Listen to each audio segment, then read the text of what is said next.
como é bom, como a palavra do Senhor diz, e agradável é a igreja, é os irmãos viverem, coabitarem, estarem em união. Isso é maravilhoso, isso não tem preço. E poder olhar para essas vidas.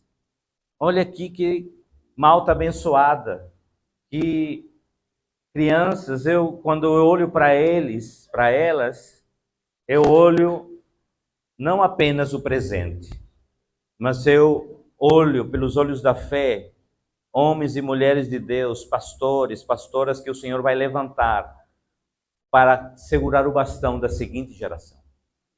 Porque os dias, eles se aproximam, amados, e muitos estamos como adormecidos, mas Deus quer que você e eu possamos acordar.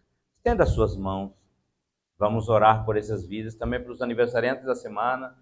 Temos um aniversariante hoje, cadê Girleno? Girleno está completando 25 anos em Portugal. Muito bem, vamos estar abençoando também a vida de... Mais alguém aniversariou essa semana? Não? Amém. Muito bem, estenda as suas mãos. Também queremos abençoar e agradecer você que está nos visitando. Temos alguns visitantes. Gil já pela segunda vez, Aziel pela terceira, né, Aziel? Também José e Marina é a segunda vez. Que Deus abençoe. Temos Adriana, esqueci só o nome, Jéssica, né, que é a mãe e a irmã, né, de Joyce. Então, Deus abençoe. Sim, temos aqui uma visitante. Elisa, irmã de Gilberto. Muito bem, Elisa. Seja bem-vinda, Elisa. E o seu filho está aqui na esquina. Muito bem, Deus abençoe vocês e cada um, que você se sinta em casa, porque essa aqui é a casa de... Meu Deus do céu. Essa aqui é a casa de... Agora sim parece que é a casa de papai. Muito bem, estenda suas mãos. Pai, nós queremos louvar o teu nome. Te agradecer por essas vidas tão abençoadas, que nós amamos, e o Senhor muito mais ainda. Nós queremos pedir por cada vida, Senhor, que o Senhor esteja derramando graça, que o Senhor derrame sabedoria, discernimento, que o Senhor possa, Pai amado, estar dando a eles e a elas, Senhor, cada dia, que elas possam crescer não apenas em estatura, mas que elas possam crescer em intimidade com o Senhor, e que venham a ser homens e mulheres de Deus. Se forem chamados, Pai, para a obra, pastores, pastoras, missionários, missionárias, mas se forem chamados para exercer a missão nas suas profissões, que o Senhor assim o faça, porque eu também vejo engenheiros, advogados, mestres, que vão glorificar o teu nome nas suas profissões. Por isso nós abençoamos suas vidas, pedimos também abençoa as famílias, abençoa os pais, que os pais possam, Senhor, ter sabedoria, discernimento, para orientar, para educar, para encaminhar eles no caminho que devem andar, que é através da tua palavra, Pai. Também queremos te agradecer por cada visitante que está aqui nesta manhã. Que o Senhor derrame graça sobre suas vidas. E que o Senhor surpreenda, Pai, teus filhos. Também agradecemos pelos aniversariantes da semana e pela vida de Gerleno, que hoje completa mais um ano de vida. Que o Senhor continue derramando graça sobre sua vida e que o Senhor o surpreenda cada dia, Pai. Assim nós te louvamos e te agradecemos também pelas irmãs que com tanto amor e carinho se dedicam para ensinar nesse tempo do ministério infantil, do culto infantil. Que o Senhor, Pai, também surpreenda e também recompense de maneira poderosa, em nome de Jesus. Amém. Podem ir, crianças. Então vamos, nesta manhã, gostaria de meditar na palavra do Senhor sobre a nossa verdadeira identidade em Cristo. Eu gostaria que você abrisse sua Bíblia na carta do apóstolo Paulo aos Efésios, no capítulo 2. Sabe a importância, amados, de nós entendermos a nossa identidade? Ela é profunda, tremenda, e precisamos compreender que Deus, Ele quer que você entenda a sua identidade. Nossa identidade terrena, ela está bem firmada. Nós temos um documento onde temos o nosso nome. Outro dia, meu filho, né, o caçula, que já casou, já não está mais conosco, e ele veio e me disse assim: olha, pai, eu pedi para o famoso chat GPT, né, para IA, fazer uma árvore genealógica da minha vida, da minha família. E ele disse: olha, eu fiquei surpreso. Eu disse: sim, meu filho, por quê? Porque foi aparecendo. E apareceu o nome do meu pai, que era professor, o nome do meu irmão, que é professor, o meu nome. E aí começou. Ele disse: olha, como é que a net, né, a rede, ela tem os nossos dados. Ela sabe de muita coisa. E começou a fazer. Só que ele disse: só apareceu do meu avô, que é meu pai, do irmão dele, que é professor no Brasil, da Universidade Federal, e pronto. Acima não tem nada. Eu fui dando os nomes dos meus avós, tanto paternos quanto maternos, e ele começou a ver, só que não tinha nada. Por quê? Porque realmente na época dos nossos avós não havia redes sociais, não havia nada, internet, então não há registros sobre isso.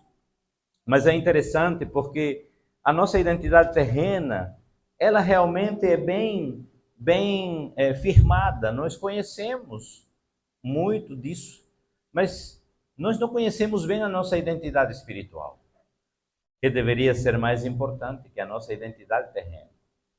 E nós precisamos hoje compreender isso. E veja que o apóstolo Paulo está falando aqui aos Efésios. Eu queria primeiro dizer que a igreja de Éfeso, ela foi fundada pelo apóstolo Paulo na sua terceira viagem missionária, ou seja, na sua última viagem missionária. E Éfeso era uma cidade grande para a época, era uma metrópole. Éfeso tinha cerca de 300 mil habitantes.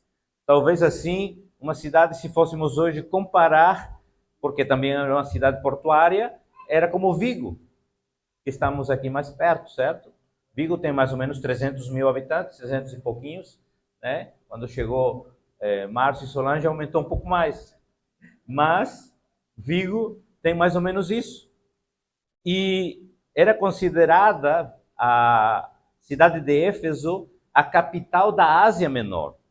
E Paulo permanece então em Éfeso durante 3 meses, pregando a palavra e plantando a igreja local. Ontem nós tivemos uma visita, fizemos uma visita de campo e oração em Paredes de Coura.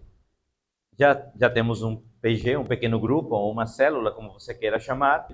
Então, fizemos essa visita lá, alguns irmãos estávamos lá e oramos, e Deus nos levou, né, a um tempo de oração e clamor por aquela vila. Uma vila que, não por ser pequena, tem menos importância. E eu sei que Deus quer que você e eu possamos levantar das nossas cadeiras e fazer a obra de Deus. E lá impusemos as mãos sobre a cidade, que inclusive ontem terminou o festival de rock que tem lá da Vodafone, muito conhecido. Olha, eu nunca tinha visto tanto carro estacionado em cima das calçadas, nos terrenos, mas era assim surpreendente. Era surpreendente. A cidade superlota nesse tempo. Quem mora lá já fica agoniado, né? Mais de 30 anos. E o Senhor nos levou a fazer uma oração, amados. Porque embora nós não tenhamos uma estrutura física, quando falo estrutura física, é um local, instrumentos para começar a igreja já começou naquele lugar. E nós precisamos ter esse entendimento.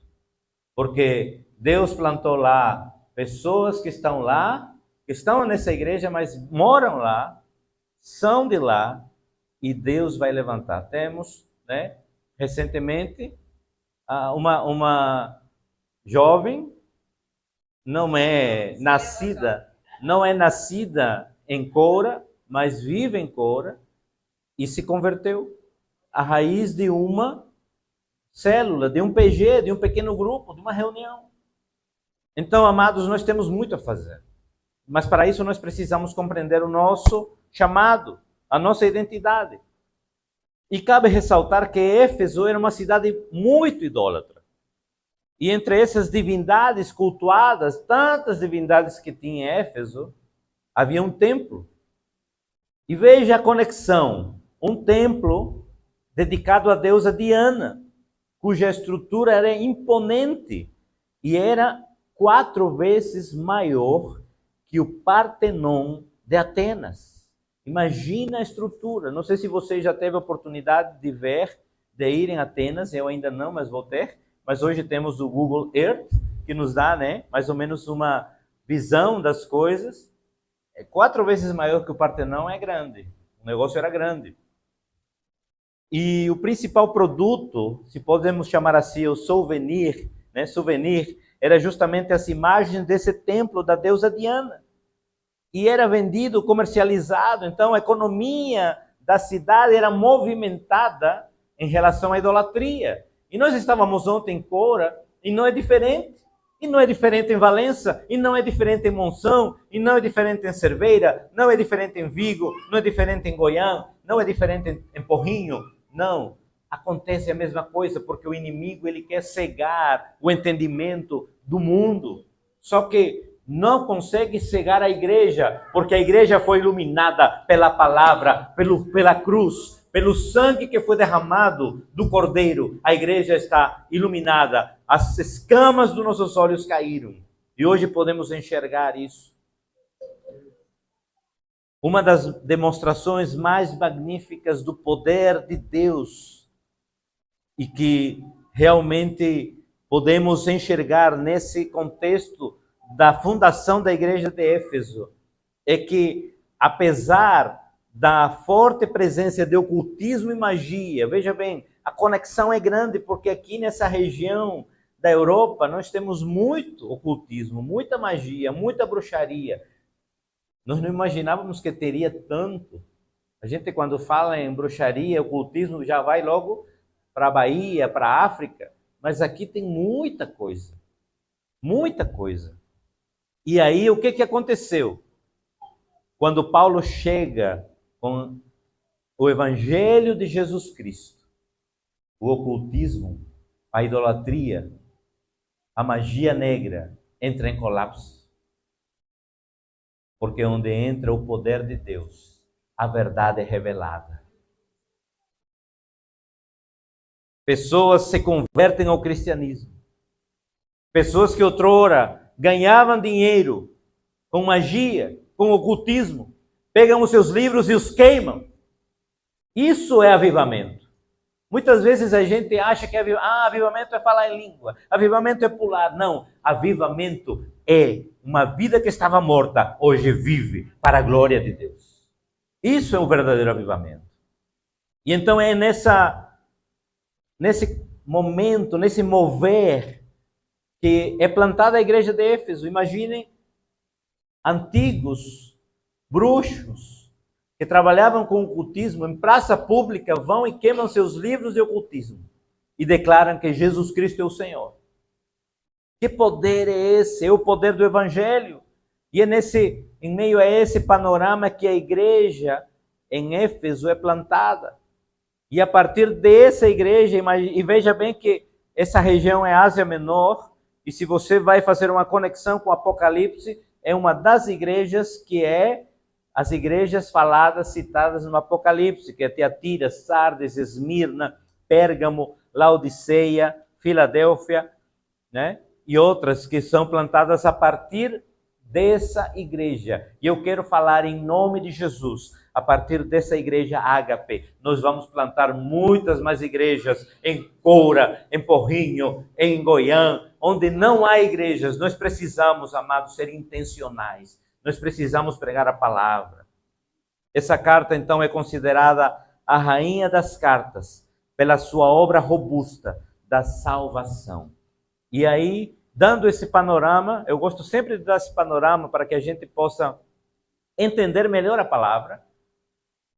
Vamos ler o capítulo 2, a partir do verso 1. Diz então a palavra do Senhor: e vos vivificou, estando vós mortos em ofensas e pecados, em que no outro tempo andaste segundo o curso deste mundo, segundo o príncipe das potestades do ar, do espírito que agora opera nos filhos da desobediência. Quem são esses filhos? Aqueles que não conhecem, aqueles que ainda não entenderam, ou também aqueles que conhecem, mas andam longe da presença de Deus. Entre os quais todos nós também andávamos nos desejos da nossa carne, fazendo a vontade da carne e dos pensamentos, e éramos por natureza filhos da ira, como os outros também. Mas Deus, veja bem, que é riquíssimo em misericórdia, pelo seu muito amor com que nos amou, estando nós ainda mortos em nossas ofensas, Ele parece que você não está vivo, nos vivificou juntamente com Cristo, pela graça. Fale para seu irmão e diga assim: pela graça você é salvo. Verso 6, e nos ressuscitou juntamente com Ele, ou seja, com Cristo, e nos fez assentar nos lugares celestiais em Cristo Jesus. Fale para seu irmão: você está em Cristo? Então você está sentado nas regiões celestiais. Você está sentado, você está sentada nas regiões celestiais, se você está em Cristo. Agora, se você não está em Cristo, hoje é dia de decidir. Hoje é dia de você entregar sua vida a Cristo. Que não tem nada a ver com mudar de religião, não tem nada a ver, agora você é membro de carteirinha. Não. A religião nos salva. Igreja nos salva. Quem salva é Jesus Cristo. Para mostrar nos séculos vindouros as abundantes riquezas da sua graça, pela sua benignidade para conosco em Cristo Jesus. Porque pela graça sois salvos, por meio da fé. Veja bem o que ele está dizendo. Olha, aquilo que salva você chama-se graça. Mas há uma ponte que conecta a graça. E essa ponte chama-se Jesus Cristo. E essa ponte que se chama Jesus Cristo, ela só pode ser alcançada pela fé. Não pela razão. Não pelo intelecto. Não pelo conhecimento teológico. Não pelo conhecimento humano. É pela fé. E aqui é onde eu me maravilho. Porque igreja, ela é local de tanto doutores como de pessoas humildes, mas que todos são conectados pela mesma graça. E tanto o conhecimento que você tiver, mas não vai te salvar, mas também a humildade que você tiver, ou a pobreza talvez na qual você vive, ela não também vai lhe fazer salvo. Mas a única coisa que vai lhe salvar e que lhe conecta é a graça de Deus que foi derramada através do seu Filho amado, Jesus Cristo, na cruz do Calvário, quando Ele entregou sua vida por nós. E nós precisamos compreender isso, amados. E o que me chama atenção e me dá uma alegria de poder servir na igreja de Cristo é essa. Que na mesma igreja há pessoas de todos os níveis sociais. Há pessoas de todos os níveis de conhecimento profissional. Mas isso não nos separa. Pelo contrário, isso nos une, porque há um amor maior do que o meu conhecimento. Há um amor maior do que o meu status social. E esse amor chama-se Jesus Cristo. E glória a Deus por isso. Porque pela graça sois salvos, por meio da fé. Isso não vem de vós. Por mais que você queira ser salvo, não depende de você, não depende de mim. É dom de Deus. Verso 9. Não vem das obras. Cuidado. Se você ainda está enganado. Porque eu estou todo domingo na igreja Ágape, na igreja Batista Ágape, todo domingo lá, antes das 10 da manhã, sou salvo. Não, negativo, isso não salva você. Porque eu estou lá nos cultos de oração, sou salvo. Também não salva você. É Cristo que salva você. Agora, é bom você estar nos cultos? É bom. É bom você vir na oração e na palavra? É bom. Mas isso não vai lhe salvar. Isso serve para o seu conhecimento, isso serve para amadurecer, para que você cresça. E é bom que você possa participar da vida da igreja, mas entenda, servir tocando bateria, servir tocando um instrumento, cantar aqui, pregar aqui, não vai lhe salvar se você não tiver um coração voltado em fé para Jesus Cristo. Porque nós somos feitura sua, criados em Cristo Jesus para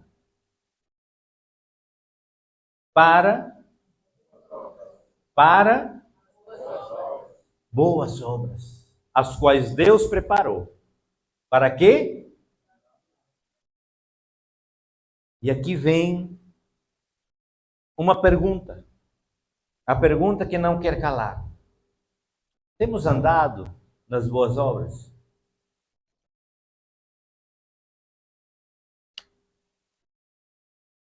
Veja bem, parece que o texto se contradiz.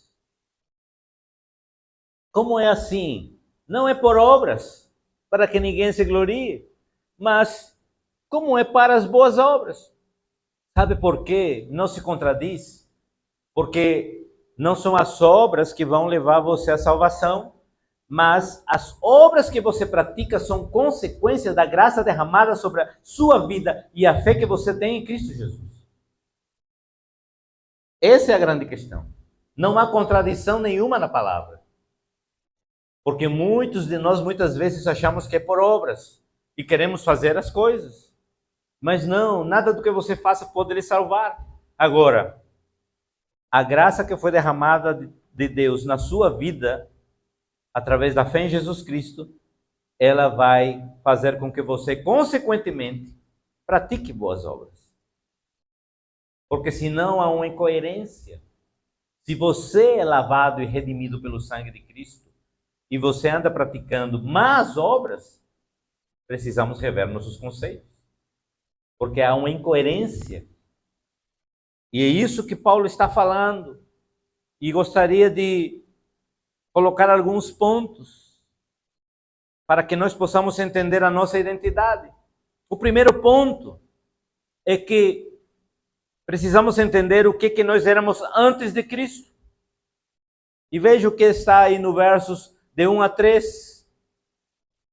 Ele nos deu vida quando estávamos ainda mortos nos nossos pecados, nas transgressões, nos quais nós andávamos noutro tempo antes, segundo o curso deste mundo, segundo o príncipe das potestades do ar, do espírito que agora opera nos filhos da desobediência, entre os quais todos nós também andávamos antes, nos desejos da nossa carne, fazendo a vontade da carne e dos pensamentos, e éramos por natureza filhos da ira como os outros também. Então, esse primeiro entendimento para que a gente compreenda a nossa identidade em Cristo é primeiro entender a nossa condição antes de Cristo. Porque em toda a vida, cada um de vocês, assim como na história da humanidade, tem o antes de Cristo e o depois de Cristo. O ser humano antes de Cristo, ele se encontrava morto em seus pecados.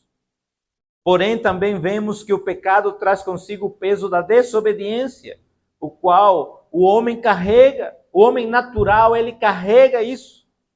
Quem domina o ser humano antes de ter um verdadeiro e genuíno encontro com Cristo é o diabo.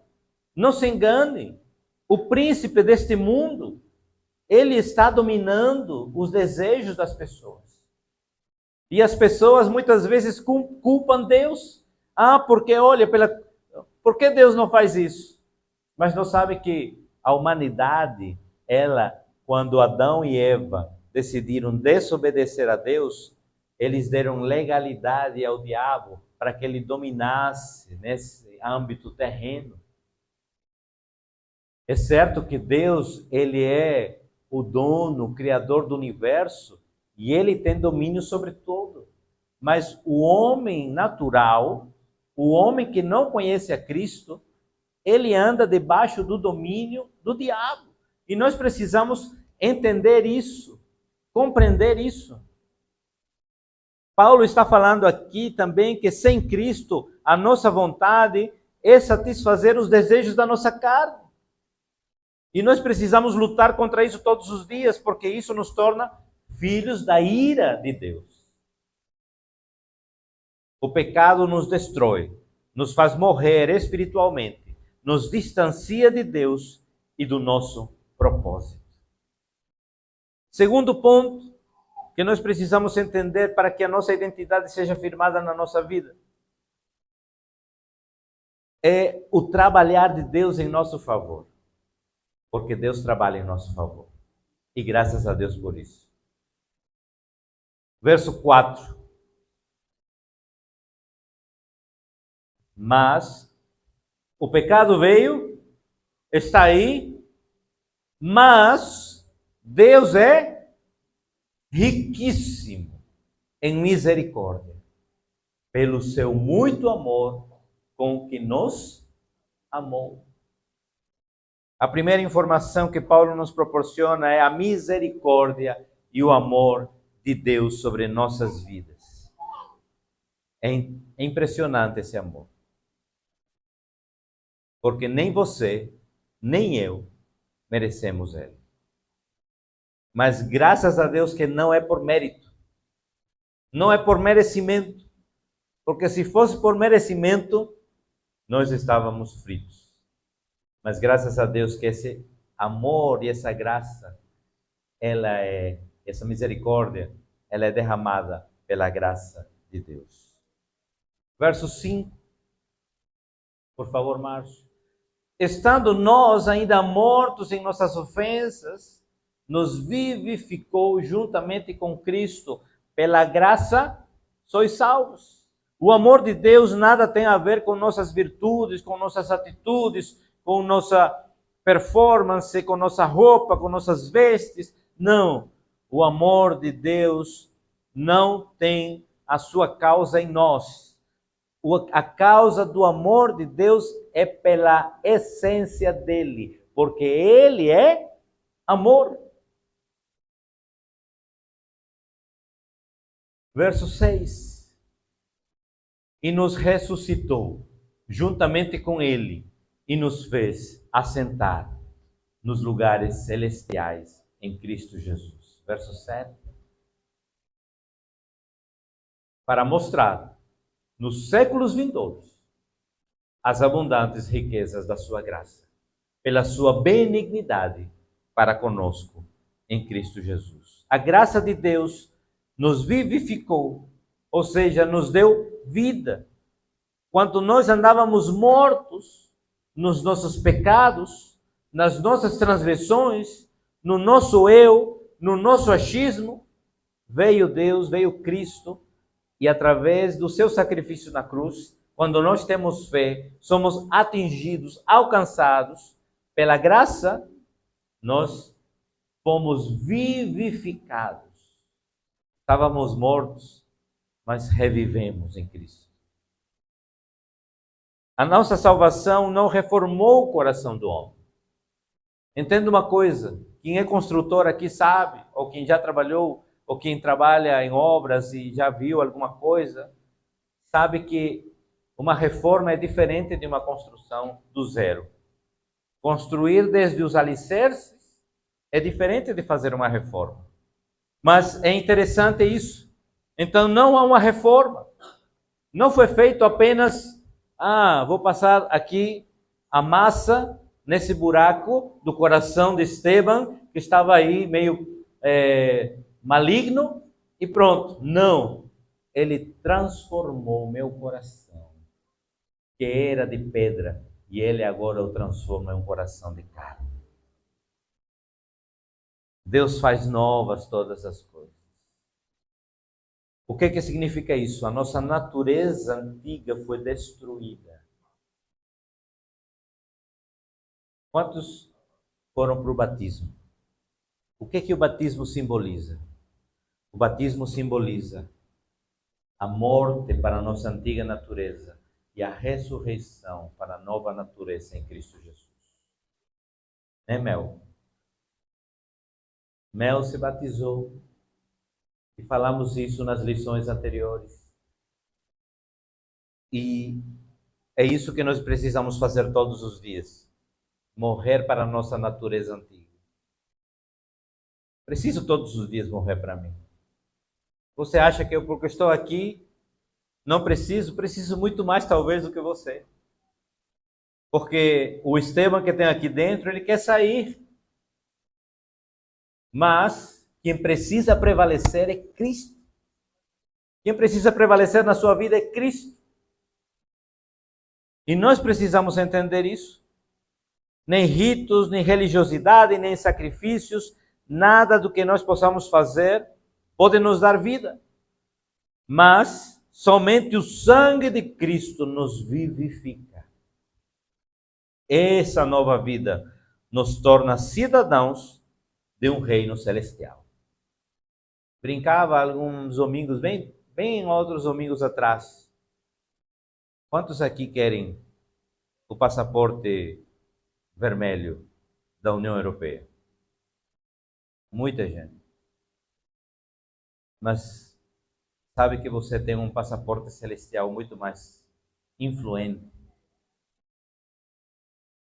Porque você é embaixador de Cristo. Muitas vezes a gente se fixa aqui nesse mundo, porque eu queria isso. Não. Ter as coisas é bom. Você trabalha, tem um carro bom. Você trabalha, queira construir uma casa boa. Mas que isso não seja aquilo que lhe tome toda a sua vida. Entenda, nossa vida, ela precisa ter um sentido, um propósito. E o propósito verdadeiro da nossa vida chama-se Jesus Cristo, o nosso Senhor e Salvador. Mas agora o terceiro ponto é o trabalhar de Deus em nós. Veja a partir do verso 8, o que diz? Porque pela graça sois salvos, por meio da fé, isso não vem de vós, é dom de Deus. Verso 9, por favor, Márcio. Não vem das obras para que ninguém se glorie. Verso 10. Porque somos de quem? Feitura de Deus, criados em Cristo Jesus para as quais Deus preparou para que andássemos nelas. Deus, ele nos salva pela sua graça, mesmo não merecendo, porque verdadeiramente nem eu nem você merecemos, mas nós recebemos pela graça a salvação da nossa alma. A fé é o instrumento, como falei, é como se fosse aquilo que nos leva para a ponta que é Jesus Cristo para alcançar a graça. Alguém disse que a fé é como se fosse também uma mão estendida de um mendigo para receber o presente de um rei. E eu entendo que talvez essa pessoa que falou isso era entendendo que nós somos tão necessitados que precisamos todos os dias estender a nossa mão para receber essa graça na nossa vida.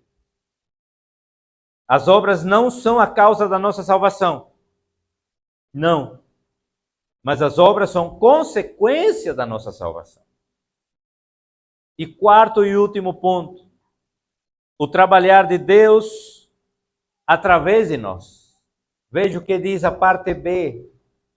Porque fomos criados feitura sua, criados em Cristo Jesus para as boas obras, as quais Deus já preparou para que andássemos nelas. Somos feitura de Deus. Na língua original, a palavra feitura é poema, o que nos dá a conotação de que Deus, Ele está escrevendo através da sua vida, da minha vida, um lindo poema. Ele está escrevendo aí.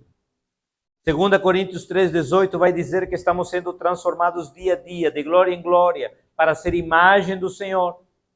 Talvez você olhe para si e não ache graça nenhuma. Talvez você olhe para si e diga assim, olha, por que Deus me fez assim? Muitas vezes, quando nós nos olhamos ao espelho, nós não vemos nada de atraente. Muitas vezes nos criticamos. Mas lembre, você é feitura de Deus. Você foi feito por Deus. Não importa se você é branco, se você não é branco, se você é negro, se você não é. Não importa se você é mais cheinho, mais gordinho, mais magrinho, se você é musculoso, não importa. Você é feitura de Deus. E você precisa entender isso. Deus está escrevendo em você um poema todos os dias. Veja-se em Deus como aquele poema no qual Deus está escrevendo. Em outras versões, pode ser como uma escultura. Deus está esculpindo você, dando a cada dia mais um pouquinho que precisa ser tirado. Precisa ser tirado aquela lasquinha de aqui, aquela de lá, para que você possa ser uma escultura que seja imagem e semelhança de Deus.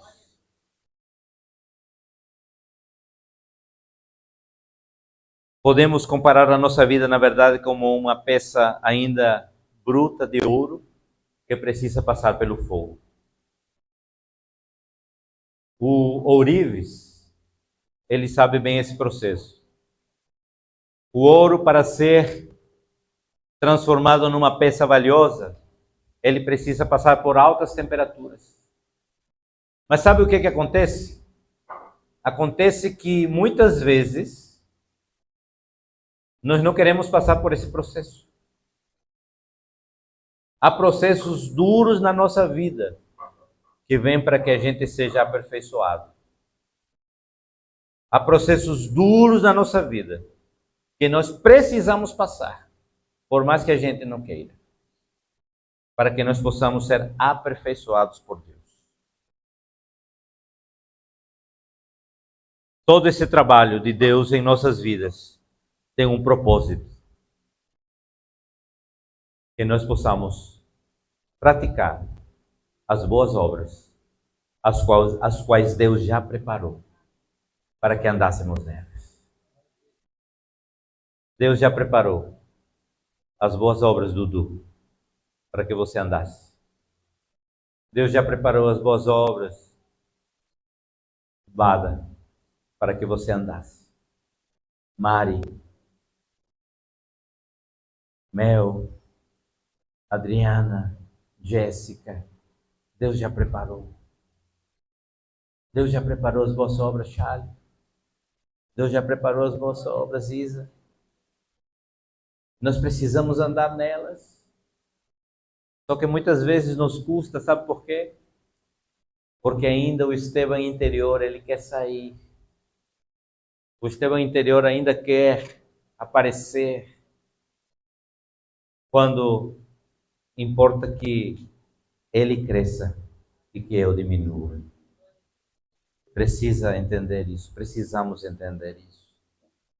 Gostaria então que você entendesse que sua identidade em Cristo, ela é preciosa. Ela vale muito mais que a sua identidade terrena. E você precisa valorizar isso. Valorize isso hoje. Valorize isso hoje. E que você possa compreender que Deus, em Cristo Jesus, Ele tem um propósito para a sua vida. Você não está aqui por acaso. Você não veio aqui porque alguém lhe chamou. Você veio aqui porque Deus marcou um encontro com você nesta manhã. E Deus quer que você possa entender e compreender isso. Feche seus olhos. Baixe sua cabeça. Não sei se você já teve um encontro real com Cristo. Não sei se você já entregou sua vida completamente ao Senhor. Há uma oportunidade aberta. Porque as portas da graça, elas estão abertas. E hoje pode ser o dia de salvação para a sua vida. Eu gostaria de fazer um convite. Se você tem dúvidas sobre a sua identidade, se você ainda não tem a certeza de que a sua vida ela está nas mãos, completamente nas mãos de Deus, hoje é dia de você entregar a sua vida a Cristo. Repito, como falei anteriormente durante a mensagem, não se trata de mudar de religião, porque nenhuma religião salva. Não se trata de agora ser frequentador da igreja, porque a igreja não salva. Se trata de você compreender que Cristo entregou sua vida por você e hoje Ele quer tornar você não mais uma pessoa de fora, quer tornar você filho, filha de Deus. Então, se você quer tomar essa decisão hoje, eu convido você a ficar em pé no seu lugar. Eu gostaria de orar por você. Se você está nessa manhã sendo tocada pelo Espírito Santo, e você quer dizer, Senhor, eis-me aqui. Mas você se pergunta, mas meu casamento não está bom. Salvação é pessoal. E Ele vai começar a agir no seu casamento a partir da decisão que você tomar. Mas eu não tenho trabalho. Salvação é pessoal. Ele pode abrir um trabalho. Também não estou dizendo aqui, porque você aceitar Jesus, as coisas vão melhorar. Não, não estou falando isso. Não me entenda assim. Mas eu estou dizendo a você que a partir que o momento em que você entrega a sua vida a Jesus, Deus começa a agir na sua vida e Ele começa a transformar o panorama. E muitas coisas vão mudar. Não é um passe de mágica. Aceito Jesus, as coisas vão ficar bem. Não. Primeiro a gente precisa resolver a nossa pendência com Cristo, com Deus. E depois Deus vai agir naturalmente, como consequência na nossa vida.